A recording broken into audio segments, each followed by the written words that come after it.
investidores! Sejam muito bem-vindos a mais um BPMcast, nosso podcast para tratar de assuntos de investimento no Brasil, no exterior, empreendedorismo e o que mais você quiser tratar por aqui. Bom, então nós temos aqui uma pauta específica, podemos falar do que quiser e também fazer entrevistas e de vez em quando eu trago alguém aqui para a gente conversar, né? Bom, mas hoje eu quero falar o seguinte: vamos lucrar com tecnologia? Vamos investir em tecnologia? Alguém tem dúvida que a tecnologia já foi o futuro, é o presente e continua sendo o futuro?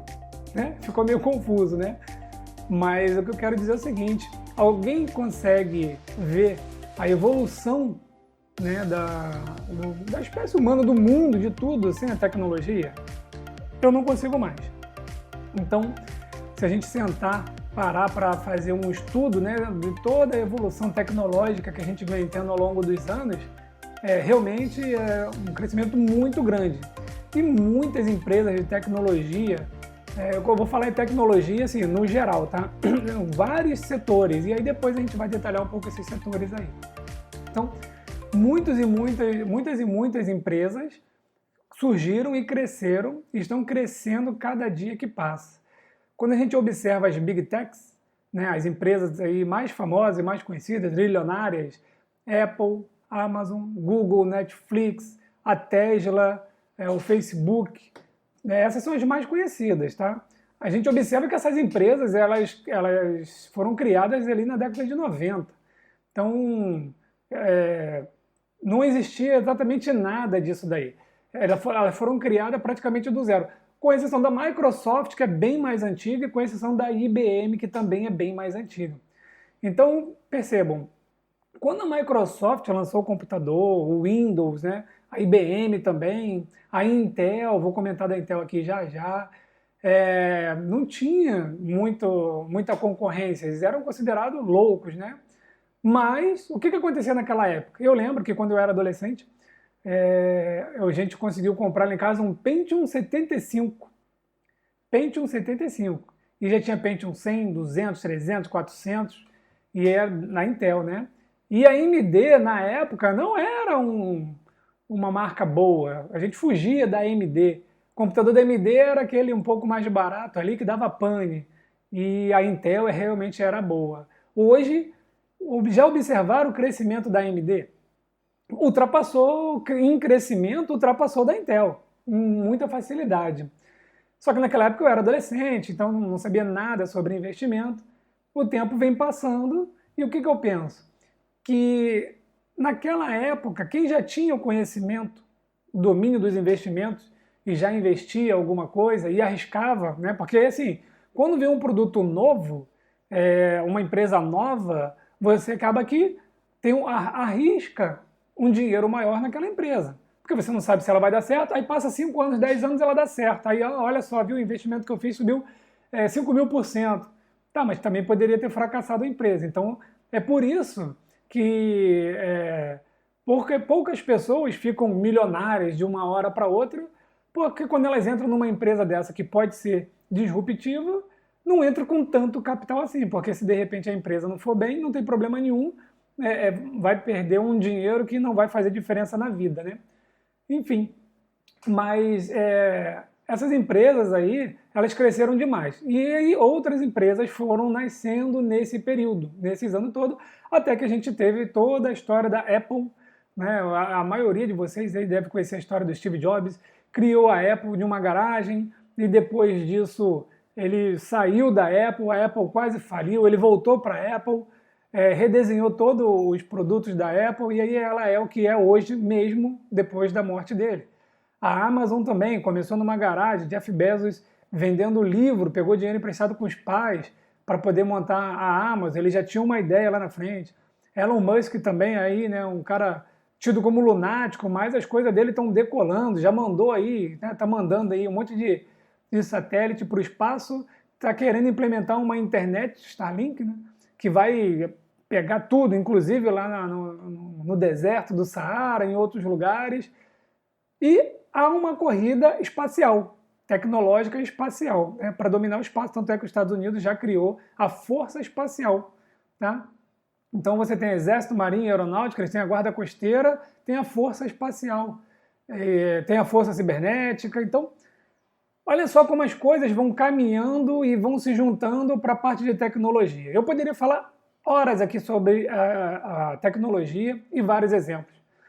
Quando a gente vai para a parte da área militar, bom, a gente observa que as novas aeronaves, os novos caças, eles são multiplataforma. Antigamente você tinha uma aeronave para lançar bomba, uma aeronave de caça para bater uma outra aeronave no ar, uma aeronave de reconhecimento que fazia a parte de imageamento, vigilância, reconhecimento, guerra eletrônica. E hoje uma única aeronave consegue fazer tudo isso. Quando a gente pega lá o F-35, quando a gente pega o nosso Gripen, o F-39, e você observa a tecnologia que tem dentro dele, é absurda. Tem aeronave que pousa sozinho. Então, helicóptero antigamente era completamente pé e mão. Hoje em dia tem helicóptero piloto automático, mantém ali na rota, tecnologia. Para fazer tudo isso precisa de componentes, precisa de peças, então é um setor promissor. Descendo mais para o nível doméstico, o que a gente tem da tecnologia? Bom, em primeiro lugar, está aqui na minha mão, que todo mundo tem. Então, é o celular. Aí a gente tem o iPad, a gente tem o Apple Watch ou qualquer smartwatch, Bom, eu tenho aqui um mouse sem fio, também tenho uma caixa de som aqui, um microfone novo aqui, que eu ainda não liguei ele aqui, não consegui fazer ele funcionar ainda, mas eu vou testar para ver se o áudio vai ficar bom. E, enfim, aí eu tenho um modem aqui também, com uma internet, para poder mandar o vídeo para vocês, para poder entrar na internet. Enfim, a gente, no nosso meio doméstico, a gente precisa de muita coisa. Eu tenho o Alexa aqui, que acende luzes na minha casa toda, tem uma programação aqui para poder acender essas luzes. O meu carro, ele já tem uma tecnologia, Então, aqui está a chave dele, então quando eu vou lá na concessionária, o mecânico não vai até o meu carro para saber qual é o problema.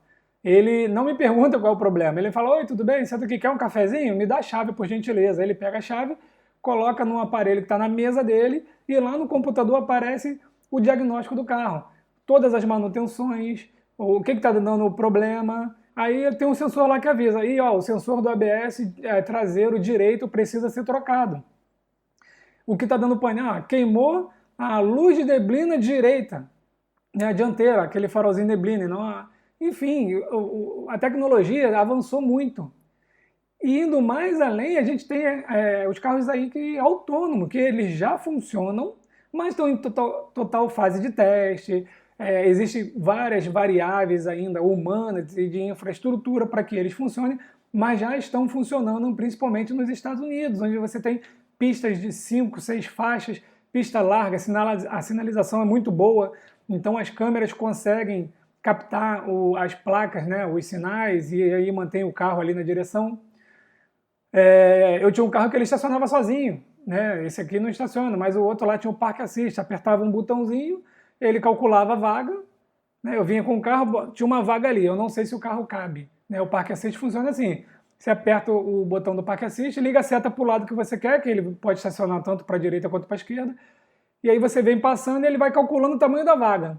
Aí ele, opa, cabe. Aí ele fala, coloca ré e só controle.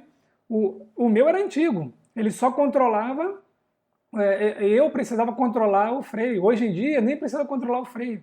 E o volante virava sozinho no ângulo certo para o carro estacionar. E, pasmem, eu nunca vi testando, mas eu já li, pesquisei bastante. Existe Park Assist que estaciona com a carretinha. Então, se você usa uma carretinha e não sabe estacionar, o carro estaciona sozinho. Enfim, tecnologia. Tudo isso precisa de componentes, de semicondutores, precisa de vidro. O telefone ele tem vidro à frente e atrás, por quê? Para poder melhorar o sinal de antena. E aí a gente vai aonde? Antena.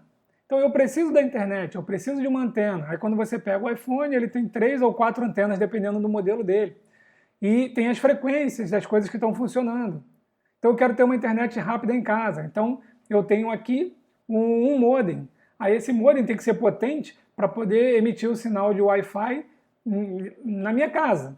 né? Senão eu tenho que colocar um modem, uma outra antena, amplificar esse sinal. Mas não adianta eu ter um modem aqui muito bom se eu não tenho uma internet boa chegando aqui. E para isso eu preciso então que uma fibra ótica chegue mais ou menos aqui. Em algum lugar vai chegar essa internet com muita velocidade, alguma antena vai transmitir o sinal para o Wi-Fi, para áreas abertas. Conseguem perceber o tanto de componente e de tecnologia que a gente tem aí? E aí o que acontece? A AT&T, gigante dos Estados Unidos, Dividend Aristocrat, pagando dividendos crescentes ininterruptos há 37 anos, está no enxugamento de dívida, o negócio está ficando bom, vai ter o próximo resultado, eu vou dar uma olhada no resultado. Eu tenho ela em carteira, gosto por causa dos dividendos, então não me preocupo com o preço, porque ela é uma Dividend Aristocrat e está pagando bons dividendos e ela está reduzindo a dívida e aumentando a penetração dela no mercado de 5G.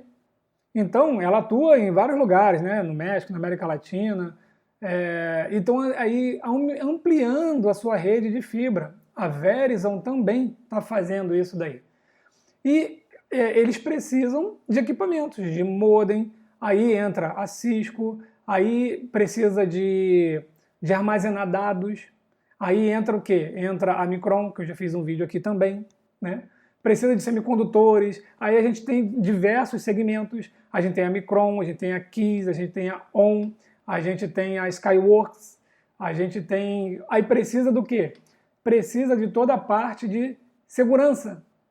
E aí eu já falei da Palo Alto Network, comprei na época da pandemia, estou com excelente rentabilidade, e fiz um vídeo agora, recente, né, da CrowdStrike, uma empresa que foi criada em 2011 pelo ex-CEO da McAfee, e agora eles estão na bolsa, né? Entraram em 2019, a empresa foi criada em 2011 e o crescimento deles está muito grande, porque tudo isso está crescendo de uma vez só. E a pandemia acelerou tudo isso, né? Quando a gente fala da parte de inteligência artificial, bom, a NVIDIA, né, ela começou com placas de vídeo para computador. Eu tenho aqui um vídeo da NVIDIA onde eu falo do computador, do supercomputador que eles criaram de inteligência artificial. Então ela está decolando, juntamente com a parte de data center. Por quê? Bom, antigamente a gente pegava o celular, tirava uma foto, a foto tinha 300K, 500K, né? Dificilmente a foto tinha 1 mega.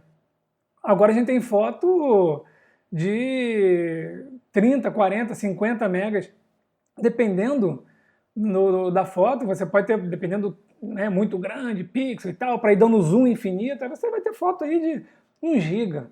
Tá? Então a gente precisa armazenar todos esses dados.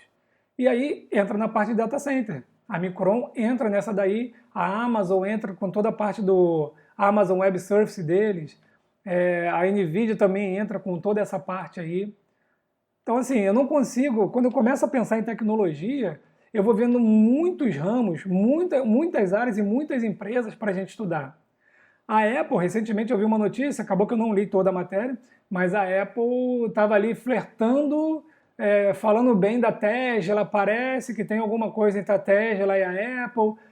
Enfim, pessoal, é muito dinheiro que esse pessoal tem e a gente pode investir nessas empresas que vão trazer lucros para o futuro, no médio e longo prazo, porque eles estão criando cada vez mais produtos para a gente, né? Bom, eu vou guardar mais um pouco o 5G aqui no Brasil e aí eu vou trocar o meu iPhone XR, eu vou trocar para o 12, por causa do 5G. Porque o 5G vai proporcionar no futuro muita coisa bacana. E aí eu queria trazer aqui um trecho, né, do site Neofeed.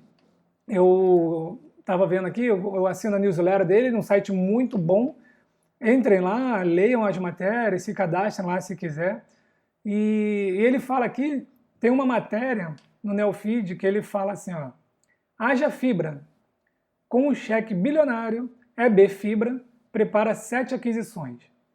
A companhia da EB Capital, que pretende consolidar os provedores regionais de banda larga em fibra ótica, vai ganhar presença nacional. O CEO da EB Fibra, Pedro Parente, que tem 1,5 bilhão para investir, conta os próximos passos ao Neofeed. Ou seja, tem 1,5 bilhão de reais para investir aqui nessa parte de fibra. Ou seja, só o meio. O meio de você ter uma internet mais rápida, o meio de você ter uma tecnologia melhor na sua casa, né? Esse aqui é só o meio, tá? Bom, Pedro Parente, aí faz aqui uma rápida biografia dele, né? Que ele já atuou na esfera pública, ele foi ministro da Casa Civil do Fernando Henrique, vamos apagar essa parte política da história dele, né? E tá aqui, ó, com um cheque de 1,5 bilhão em mãos, Parente está agora empenhado em consolidar provedores regionais de internet para construir uma das maiores empresas independentes de banda larga, baseada em fibra ótica, sem estar ligada às grandes empresas de telefonia como Oi, Claro, TIM e Vivo. Ou seja, outra empresa vai oferecer esse serviço para a gente. Então, nos próximos meses, o empreendedor Parente vai anunciar um pacote de 7 aquisições que vai dar um novo porte à EB Fibra. 3 delas em até 2 semanas e as demais até junho. Com essas aquisições, vamos alcançar 1 milhão de assinantes e 1 bilhão de receita até o fim de 2021, diz Parente ao Neofeed. Os nomes das empresas não são revelados, pois ainda faltam poucos detalhes para assinar as compras, bem como questões regulatórias a serem resolvidas. Atualmente, a EB Fibra conta com 380 mil assinantes. Ela já é dona da SumiCity, lá na cidade da minha mãe, aqui, a região sudeste, né?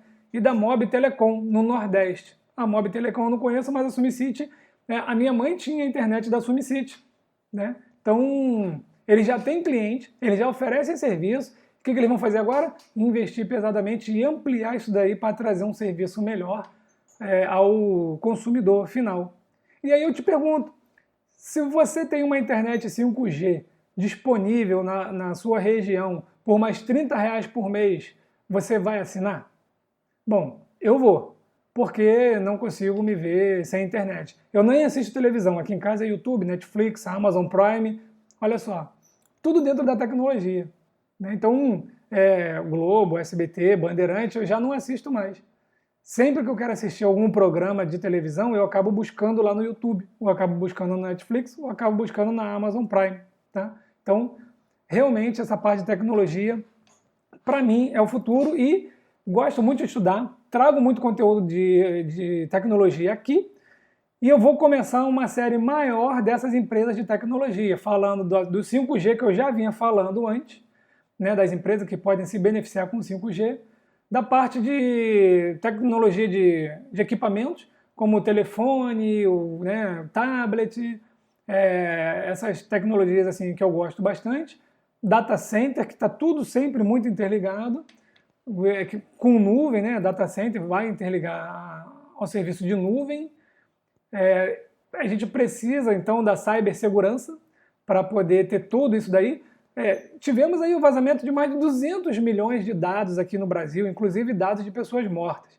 E aí, recebi um e-mail há um tempo atrás, recebi um e-mail da Vivo me parabenizando pela minha nova linha telefônica lá no Nordeste.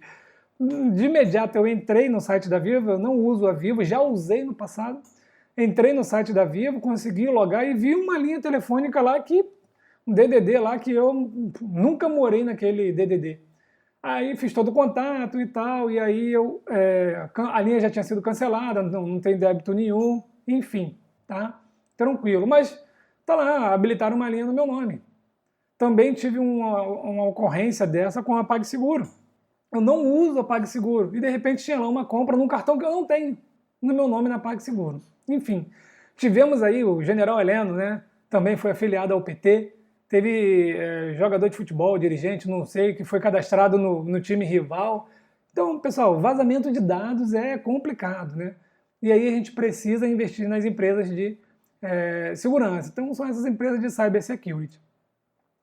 Para finalizar, eu queria falar um pouco aqui dos semicondutores, que eu venho falando, já criei uma área no site para falar sobre os semicondutores e já invisto em várias empresas de semicondutor, já falei da Micron, já falei da Taiwan Semiconductor, a Skyworks também tem a sua parcela dentro disso daí, que eu me lembro de cabeça é isso daí, mas tem outras aqui que eu vou falar. Broadcom também. Broadcom é engraçado, porque o nome é Broadcom, mas o ticker é AVGO, tem nada a ver. mas no histórico eu explico o porquê, né? Então, olha só, eu queria dizer rapidinho, e depois eu vou detalhar mais em vídeos e posts, em BPMcast também, rapidinho, qual é a maior empresa dessas aí de semicondutores? Qual delas você acha que é? 3 segundos. 1. Pois é, aquela que eu tenho falado que não tem vindo bem nos últimos tempos. É a Intel. A Intel ainda é a maior, tá? E continua ali, né, na sua concorrência. Ela é a maior, mas de crescimento ela ficou para trás. Tá? Então, a Intel não está morta, no entanto, eu estou falando de empresas de crescimento dentro do setor de tecnologia, a Intel acaba que fica um pouco para trás. E a segunda é a Taiwan Semiconductor. Aí essa sim teve um excelente crescimento, ela já está fabricando chips de 5 nanômetros há muito tempo, já tem a tecnologia para 4, 3 para 2022, né? 3 nanômetros para 2022, e anunciou aí a construção de fábrica nos Estados Unidos, porque, né, ela vive lá em Taiwan, digamos assim, a sede dela é lá, e aí tem todo aquele problema com a China que eu já comentei. A terceira eu ainda não comentei dela, vou comentar em breve, que é a Qualcomm, tá? Então ela também está nesse ramo. Depois a quarta é a Broadcom, que, sabe o que eu acho bacana? Eu vou comentar aqui para vocês. Eu vou falando aqui, porque isso daqui é o BPMcast, algumas pessoas veem pelo YouTube, mas a maioria também ouve lá ouve aí nos players de podcast, né? E quando eu olho aqui, eu já falei da Broadcom, e quando eu olho o número de visualizações, deixa eu ver se eu tenho uma mão aqui, o número de visualizações. Bom, não sei se vai aparecer aqui agora, mas poucas pessoas se interessam pela empresa, né? É isso que eu tento trazer para vocês. Tem tanta empresa boa que não é famosa, e aí o que acontece? Às vezes eu navego aí pela internet, pelo YouTube, e aí eu vejo um vídeo da Apple, aí tem zilhões de views. Aí quando a gente vai para um vídeo, por exemplo, da Broadcom, não tem muitos views porque as pessoas não conhecem e acabam que não dão assim muita atenção, né, para a empresa. Mas é uma empresa com um potencial de crescimento muito bom. E é uma empresa que há 50 anos, há mais de 50 anos está aí no mercado. Tá? Então é uma empresa para você aqui, ó, conseguir. Olha, eu publiquei o vídeo da Broadcom, vou deixar aí no link, o link aí, né? 19 de novembro de 2020. 19 de novembro. O vídeo tem 351 visualizações. Só 351 visualizações.